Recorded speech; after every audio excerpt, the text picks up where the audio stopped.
Hi everybody, I'm Joe. And I'm Mary. And we're Book Buds. And today we're doing the Don't Forget About Me book tag, which we forgot about. Oops, We have a sorry. bunch of tags that we've been tagged in that we're like, okay, we'll get to that. So Kelly Reads a Lot tagged us a while ago. Sorry, Kelly. But we're getting to it now. And this was originally created by Bookworm Adventure Girl. She's fun. So first question, clean slates, books that you've read that you don't remember anything about. The Street Lawyer by John Grisham. I was going to say all books. Fresh. The Street Lawyer? I was going through my Goodreads and I'm like, I read that? Again, and I remember owning it, but I don't remember even reading a page, how I felt. Did I like it? Did I not? Wow. The Street Lawyer, John Grisham. No clue. I bet you DNF'd it. Do you think that's possible? I have no idea. I have no idea. That's pretty funny. Yeah. So for me, I usually remember a little bit about what I've read. Holly Black wrote this series called the Magisterium series. There's 5 books in it, and it's more like a juvenile level, reading level. But I remember I loved it, and this kid had some magic something, and there was like a cave. Okay. And So this that's is all you remember. 5 books, guys. But it was awesome. But 5 books, a kid in a cave with some magic. All right. You've talked about it before. I know. I really love them, and I'm making my son read them. He has them, and I'm like, okay, when he reads them, I think maybe I should have a deep conversation with him about it to wake it all back up, or maybe I should listen to the audiobooks just to redo it, because I did like them a lot, but can't tell you. All right, number 2, Genie's Lamp, books that you wish you could forget. The Stand by Stephen King. I read a book about a deadly pandemic. During our deadly pandemic, I was miserable. I hated it. So I don't get the much. hype about this book. It's 700 pages too long. It's horrible. Yeah. I wish I could forget it. It was a very difficult time for us. Why did I do that? I'm sorry you did that. Stupid. Well, it was on your to-do list. You felt like it was something you had to accomplish. Yeah, because everybody said it's their favorite book by Stephen King. I'm like, all right, I don't know why. Not a fan there. No. So for me, I'm not even going to tell you guys the name of this book, because I don't want you to be like, oh, I'm intrigued, I have to go read that. It's such garbage. I so disapprove of it so much that I'm not telling you the name. And I'll describe it to you because it's kind of interesting. It has a fairy-based storyline, and I love things that involve evil fairies and whatever. So I was very excited about that. And the author did write that portion of the book well. I wanted to know what was going to happen to this character. Why were they cursed a certain way that they were? What was it going to evolve into? But the degrading way that this man in the relationship kept treating her, and you would think oh, it's because he's got some demonic thing in him, or there's going to be a reason, or what. There was no reason. And I was so gripped by the plot of the book that I read 3 of them before I was no. Wow. I was each book, his behavior got worse and worse.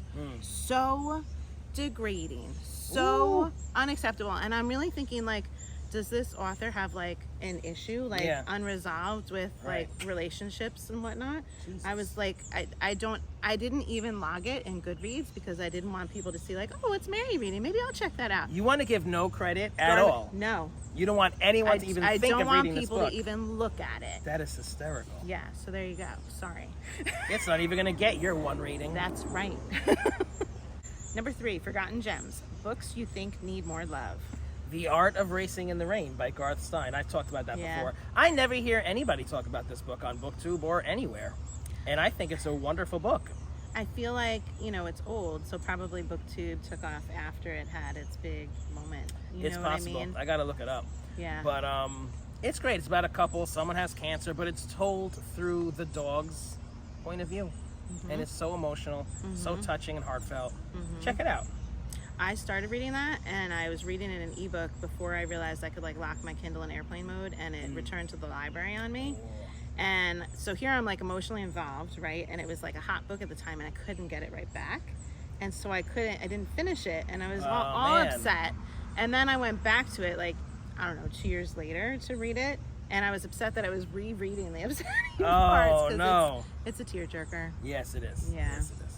So my answer for this is an author, just in general, Kim Liggett. We've talked about her before on our channel. Good choice.